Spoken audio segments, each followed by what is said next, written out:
a Merry Christmas, ho ho ho, from Golden Age Radio, rumble.com/C/GIR.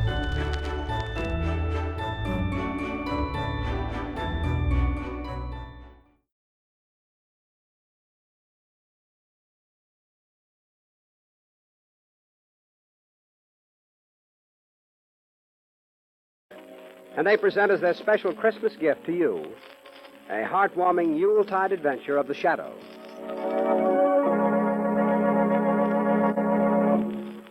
Before the Shadow starts his adventure, I'd like to add my Christmas greetings to those of the Blue Coal Dealers of America. You know, their product, Blue Coal, is the modern equivalent of the old-fashioned Yule log. You can depend upon Blue Coal to bring warmth, good cheer, and comfort to your home 24 hours of the day. And with each order of Blue Coal is included the free extra home heating service of your friendly Blue Coal dealer. Is your bin well filled for the holidays? If not, phone your neighborhood Blue Coal dealer first thing in the morning.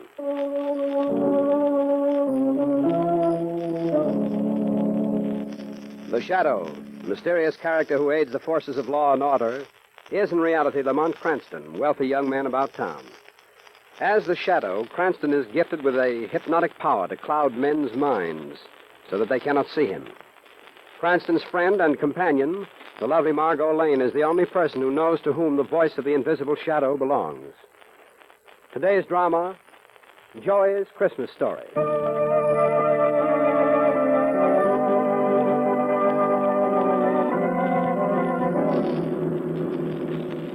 Was there any particular destination you was wanting me to drive you to, Mr. Cranston, hey? I'm looking for little Joey, the newsboy. Oh, well, if it's a paper you want, I could stop at any... No, we're looking for Joey, Shrevey. We have a special date with him that we keep every Christmas season. Oh, you mean like a rendezvous, huh? That's right, Shrevey. Every year for the past 3 seasons, we've taken Joey on a tour of the toy sections of all the department stores. Oh, well, now, ain't that nice? You know, this time of year, I get wishing I was a kid again myself. Ain't that silly? No, of course not, Shrevey. We all feel that way. You know, my friend and acquaintance, Big Charlie, of whom you have heard me speak? Yes? Well, him and me used to have some fun at Christmas time when we was kids. That is, till Big Charlie spoiled it. Well, how was that? Well, he got us banded from all the toy departments in the stores. Why? Oh, just on account of one teensy little thing he used to do. Well, what was it? Giving Santa Claus a hot foot. That was a fine thing to do. Oh, look, Lamont. There's little Joey on the corner. Stop your cab, Shrevey, will you? Here's your papers. Get your... Hey, Mr. Cranston. Gosh, I thought maybe you wasn't coming. Well, how are you, Joey? I'm fine, thanks. Hello, Miss Lane. Hello, Joey. Are you all set for our little excursion, Joey? Well, I still have a couple of papers left. Oh, well, how many papers have you? Let's see. 2, 4, 6, 8, 10, 11. 11 I got. 11, eh? Well, do you think $5 would pay for them? Gosh, $5. Gee, Mr. Cranston, you shouldn't give me that much difference. Now, throw your papers away and we'll hop into the cab. Well, would you mind if I don't throw them away? Well, I mean, this being almost Christmas and everything. Well, I like to give them away to some certain people who couldn't maybe afford to buy one. Why, sure. Go ahead, Joey. Gosh, thanks again, Mr. Cranston. Hey, Willie, here's a paper. Compliment to Joey. Oh, he's a swell kid. Look at him. You'd think he was giving away $1 million. That's just about what it is to him, too. Yeah, that kid is a regular character. I hope he saves a paper for me, hey. Oh, Shrevey, I don't think you're on his charity list. That's what I get for owning a cab. Well, I got rid of them all but one, Mr. Cranston. Well, good. Let's get into the cab. Okay. That's it. Well, why'd you save the one paper, Joey? Oh, that's me old friend Hobo Sam. He gets a lot of good out of a paper. Really? How's that? Well, when he finishes reading it, he wears it inside his shirt to keep warm. And the Evening Record's the warmest paper in town. They should advertise that. As I says before, that kid's a character, huh? Hey? Well, you tell us where Hobo Sam can be found, and we'll stop off there before we go to the stores. He's down the street a ways. Hey, look, there's my pop. Hey, would you please go slow past this corner, Mr. Shrevey? Oh, sure thing, sure thing. Every little bit helps, thank you. Hiya, Pop! Hello, son. Pop, gee, didn't he look nice, though? I bet you that he's the best-looking street corner Santa Claus in the whole world. Joey, how long has he been doing that job? Oh, ever since the holiday season started. He kind of needed a job, too. You see, he ain't been able to get much work the last couple of years. Well, it's good that he's found something at Christmas time anyway, Joey. Yeah, that's what I told him. But the money he's been making on this job is going out for back rent and bills and things. It ain't really Christmas money. Oh, so your prospects for Christmas are still none too bright. Well, Mr. Cranston, I ain't worried. Papa will find some way for us to have a good Christmas. You see, when he's worried like of anything, me and him take a walk down by the docks. We sit on the pier and watch the water going by. You know, Pop says that watching the water like that makes him all easy inside again. See, I like going down there with him. You know what I mean? I know what you mean, Joey. Well, I figured you probably... Hey, look, there's Hobo Sam. Hey, will you stop a minute, Mr. Shrevey? Yeah, to be sure, to be sure. Hey, Sam, wait a minute. I got something for you. Excuse me, please. I'll be right back. All right. I got a paper for you, Sam. Lots of ads in it, too. It's practically an overcoat. Oh, Lamont, I wish there was something that we could do for Joey's family as well as for him. We will, Margot. We will do something. But it can't be charity. They're much too proud to accept that. But there must be some way to help, though. We'll find a way. Leave it to me. Okay, I'm ready, Mr. Cranston. Well, how did Hobo Sam like the paper? Uh-huh. I say, was he glad to get the paper? Oh. Hobo Sam. Oh, Hobo Sam, yeah. Well, what's the matter, Joey? You seem worried. Well, I just found out something from Hobo Sam. Oh, what? He just told me that the father of one of the kids I run around with was on his way to a house on Water Street to murder a guy. What? A guy murdered, did he say, hey? Did you get the address? Yeah, 18 Water Street. Well, we better notify the police at once. They ain't time for that, Mr. Cranston, but you could help. How? Well, you got a reputation as a gentleman detective, like, and you could do something about this yourself. Well, What is a guy being murdered, Mr. Cranston? Very well. Shrevey, 18 Water Street, and hurry.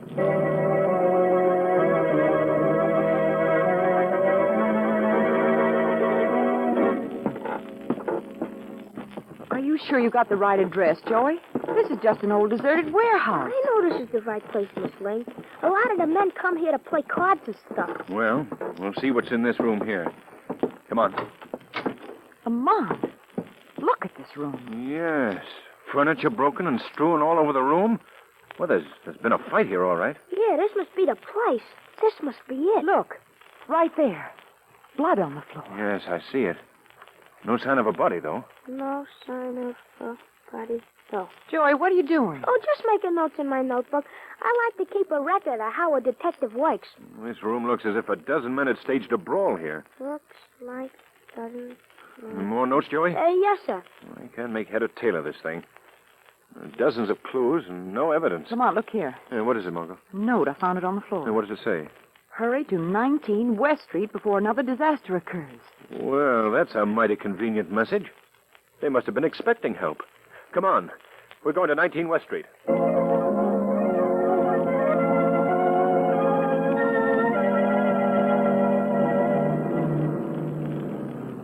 Oh, there's the number. 19 West Street. And I am attempted to add in a very unusual neighborhood this address is in. Yeah, it's just an old boarded-up tenement house. Well, let's have a look. How can we even get into the place? The doors are all barred. Yes. We may have trouble forcing an entrance. Hey, you think maybe the body's in there, Mr. Cranston? I never make predictions in a case like this, Joey. No Hey, how do you spell predictions, Mr. Cranston? Oh, please, Joey. Forget your notebook for a moment, will you? Yeah, but it's all in a line of duty, Mr. Cranston. Lamont, look up there by that window. There's a piece of paper tacked to it. Oh, yes. Get it for me, will you, Joey? Yes, sir. Lamont, what is all this about? Margot, I haven't the slightest idea. Here you go, Mr. Cranston. It's a note, all right. All right, let me have it. Please come at once to 66 Broome Street. Urgent. Hey, that's my address. That's where I live. Hurry, will you hurry?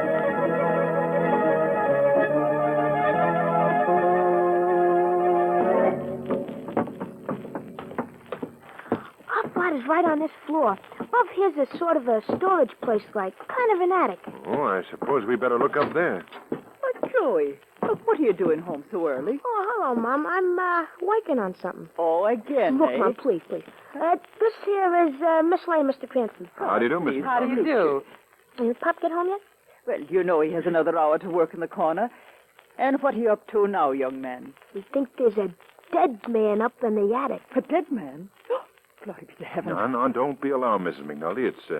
just a superstition. Well, whatever it is, I don't like it. Oh, don't you really think that there's a dead guy up there, Mr. Cranston? No, I don't think so, Joey. Yeah, but them notes and the blood and everything in the warehouse. What about them? Well, don't that mean somebody's dead? Not necessarily. But it does in all the detective stories. You read detective stories, do you, Joey? Well, sure. I'm surprised at you, Mr. Cranston.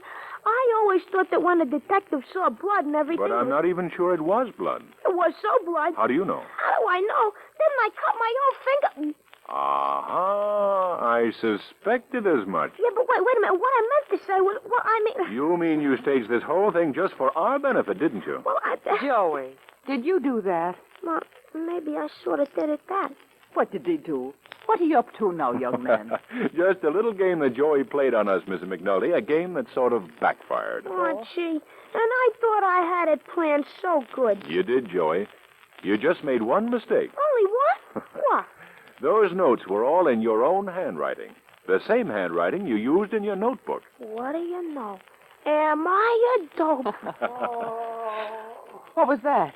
Joey, is this part of your game? No, I don't know nothing about that. Well, we better have a look up here in this attic. Wait there, Margot. Hey, I'm coming with you. That's the door right ahead.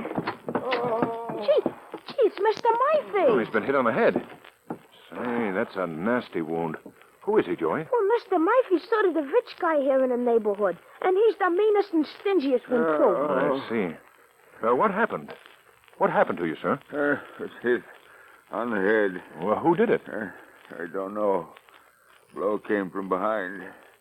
Hit me, robbed me. Hey, look, here's his pocketbook on the floor. Let me see it, Joey. Here you are. Well, there's still some money in it. $10. How much money did you have, Mr. Murphy? $75. Oh, that's strange. If it was robbery, why did your assailant leave you the $10? I don't know. Hey, he's passed out again. Well, I wonder how the person who attacked him made his getaway. There are no windows in this room, and we were at the only door. Gosh, then it must have been... Oh, Huh? What were you going to say? nothing. It must have been who, Joey? I didn't say nothing. Well, very well. If you'd rather not tell me, we'd better get Mr. Murphy down to your apartment at once.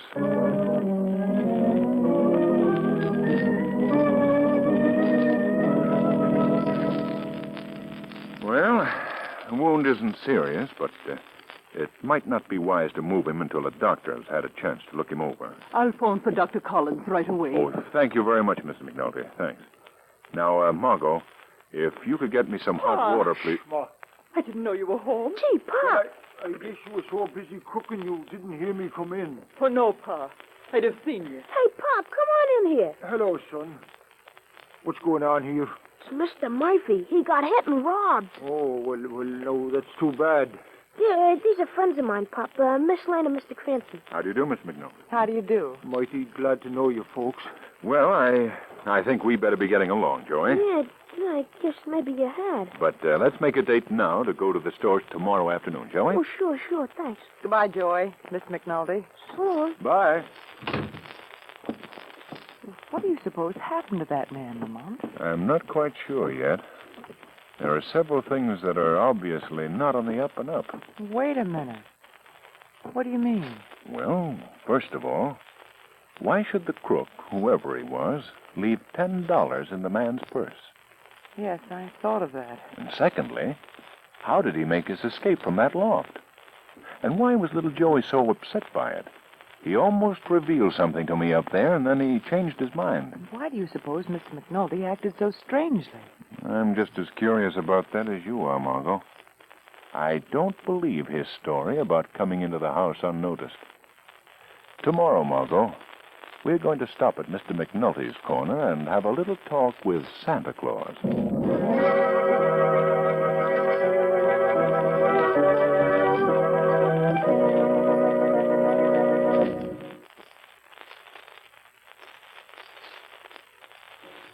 Before Lamont Cranston interviews Santa Claus, put yourself in his place for just a moment. If you had the privilege of a personal interview with Kris Kringle, what would you ask him to bring you? Well, maybe you ladies would ask him for handkerchiefs, and possibly you gentlemen would put in a bid for some neckties. But if Santa Claus should bring you a sack full of blue coal, that would bring real Christmas cheer to ladies and gentlemen alike. For blue coal is America's finest hard coal. It burns better, banks better, distributes steady, long-lasting, convenient heat from cellar to attic of your home. And then supposing you've got a blue coal automatic heat regulator, neatly done up in a special holiday wrapping. Then you'd be doubly lucky, for you'd have the perfect heating combination for economy and comfort. Blue coal and a blue coal automatic heat regulator. But if you don't get the opportunity to interview Santa Claus personally, here's the next best thing to do. Phone your friendly blue coal dealer. You'll find him willing and eager to help you with any home heating problem. His name is listed in the Where to Buy It section of your classified telephone directory under the words Blue Coal. And now back to Joey's Christmas story.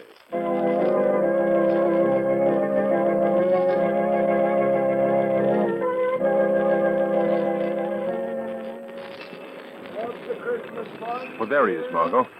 What's your footing on this snow now? Good afternoon, Mr. McNulty. Yeah? Oh, I beg your pardon. I thought that this was Mr. McNulty's corner. Well, it was till this morning. Well, what happened? Oh, he didn't show up, so I got his uniform and location. Well, where is he, do you know? Well, they got me, mister. Maybe he's up at the North Pole getting the reindeer ready for the big run. Keep the pot We should boiling. stuff him for over the mantel. mantelpiece. Well, Lamont, what do you suppose has happened to him? I don't know. Something is wrong, though. I think that the Shadow has a call to make at the McNulty flat.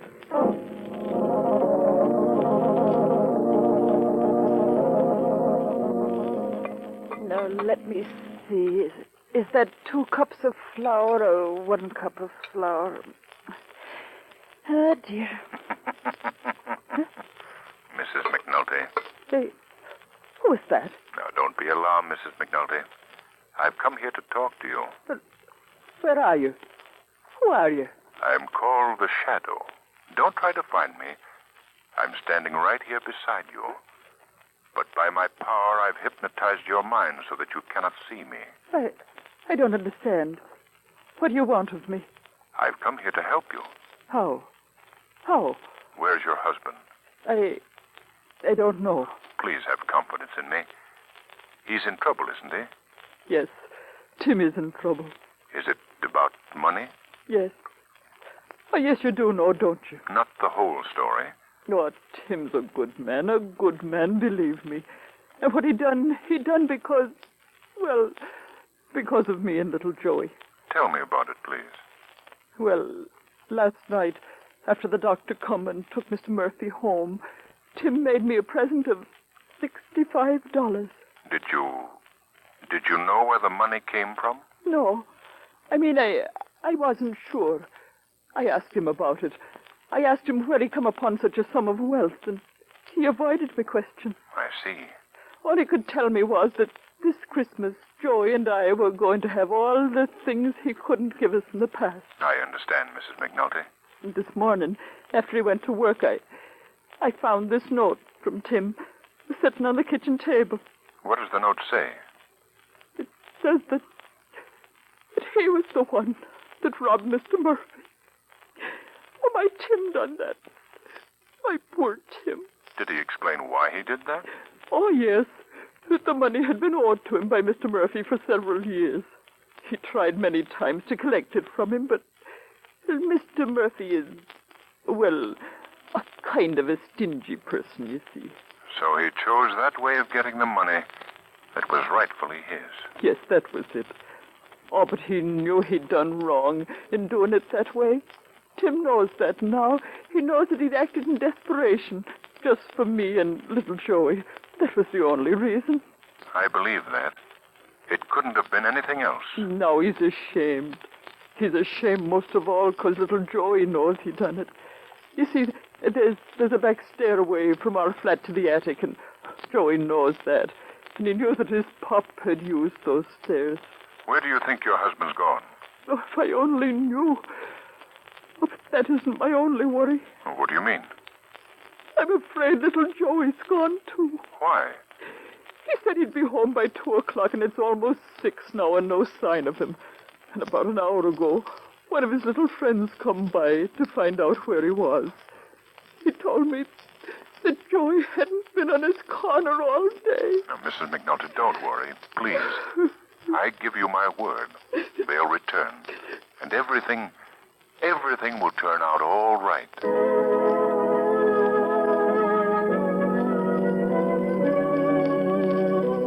Well, what did you find out, Lamont? Joey's father was the one who robbed the man, all right. Oh, Lamont. And now both he and little Joey have disappeared. Oh, how awful. Oh, it's not that bad, Margot. I think I can find them on the docks at Water Street.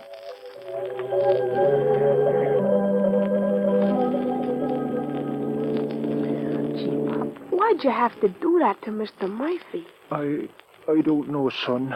Golly, we didn't need the money that bad. Oh, Joey, can't you understand? This year I wanted you and your mother to have all the things I couldn't give you in the past. I've been a failure, Joey. A failure. Oh, that ain't no way to talk. You've been a swell, Pop. Whatever you've done better than anybody in the whole world. Even Santa Claus. You're the best Santa I ever seen. Better even than the real one. Ah, that's nice to hear, Joey, but 'tain't so. Pop, I don't know what's got into you. Gee, don't you remember all the things you told me when we were down here by the river before? About courage and hope and the future and all the things you told me I should look for. That was for you, Joey, not for me. Yeah, but I'm part of you, Pop. Whatever you are, that's what I am. And Mom feels the same way. We're all together. All for each other, honest. Joey is right, Mr. McNulty. Who was that? Who spoke? I did. Who are you? Men call me the Shadow. The Shadow? Holy smoke, it's the Shadow, Pop. You heard of him, the invisible guy. Yes, Shadow. If you've heard of me, then you both know that I'm here to help you. Gee, did you hear that, Pop? The Shadow's gonna help us. Yes, but how? I know of the trouble that you're in, Mr. McNulty. I know what you did to Mr. Murphy. Oh, he wasn't to blame for that, honest, Mr. Shadow. Yes, I was. I was, Joey. But Mr. Murphy was a mean old man. He had plenty of dough, and he owed Pop that money for years and years and never paid it to him. That's why Pop done what he done. I know. I realize that, Joey. Well, what I did was wrong, Joey, and I must pay for it.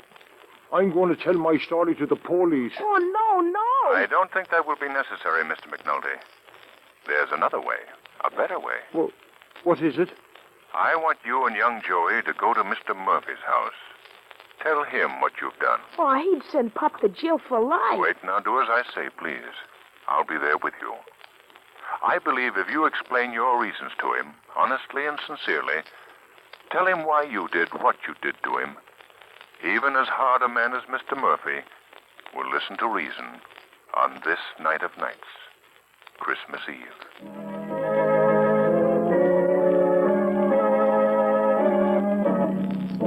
I know it.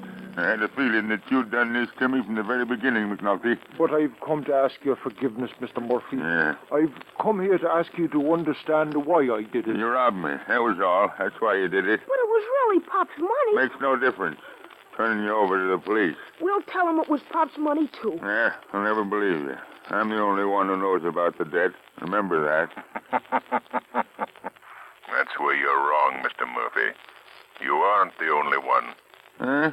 Who's that? Oh, boy, the Shadow. He's here just like he said he'd be. Now, where are you? I can't see anyone. I shall remain quite invisible to your eyes, Mr. Murphy. But you're going to hear me, and you're going to do as I say. I don't understand this. I know all about this episode of the stolen money, and I realize that Mr. McNulty was wrong in what he did. But his reason for doing it is one that I shall always admire. What do you mean? Mr. McNulty has a family. A fine family, a wife and son.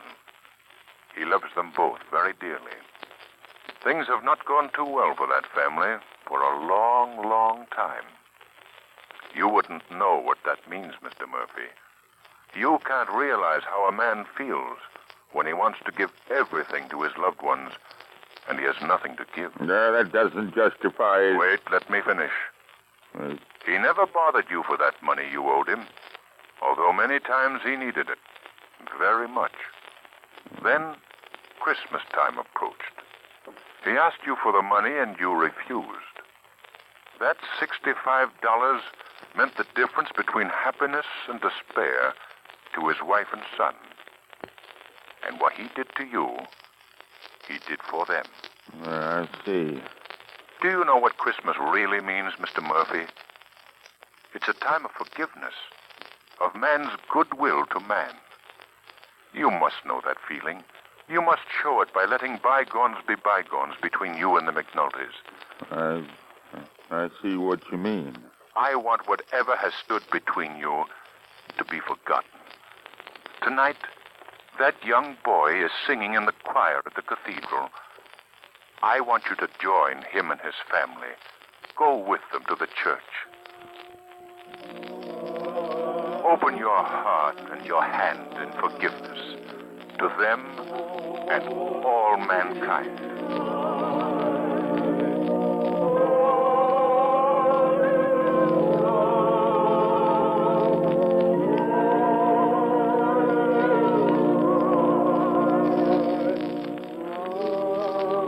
Oh, that was so lovely, Lamont.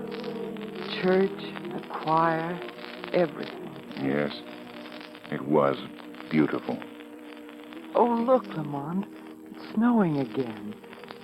Soft, gentle snow, covering the city with a blanket of white. Gee, that's almost like poetry, ain't it, Pop? Yes, Joey. Poetry. Shall we walk home, Mr. Murphy? Yes, I'd like to very much. Come on, Mother. Of course, Tim. Golly, ain't that swell the way Pop and Mom and Mr. Murphy are friends and everything? Well, Joey, that's the spirit of Christmas. Peace on earth, goodwill to men. Say, Mr. Cranston, that's all right. I gotta make a note of that in my notebook.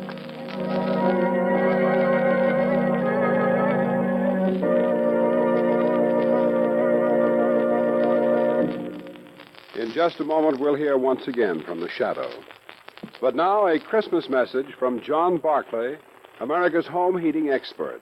Mr. Barclay. Thank you. And good evening, friends. Well, once again, Christmas Day is almost here. As I recall it, our last year's broadcast fell on Christmas Eve. And I'd like to repeat now what I told you then. I wish I could meet each one of you and personally extend to you the season's greetings. But not having that privilege, I do wish all of you, my unseen friends, a very Merry Christmas. And I especially include in that greeting all the John Barclay servicemen who carry the Christmas spirit of goodwill throughout the year by helping thousands of blue coal customers enjoy greater heating comfort. Now, there may be some of you householders who haven't yet completed your Christmas shopping. And to you, I offer this suggestion. For a lasting gift that will be appreciated not only on Christmas Day, but throughout the years to come, I recommend a blue coal automatic heat regulator. Merry Christmas, friends, and thank you.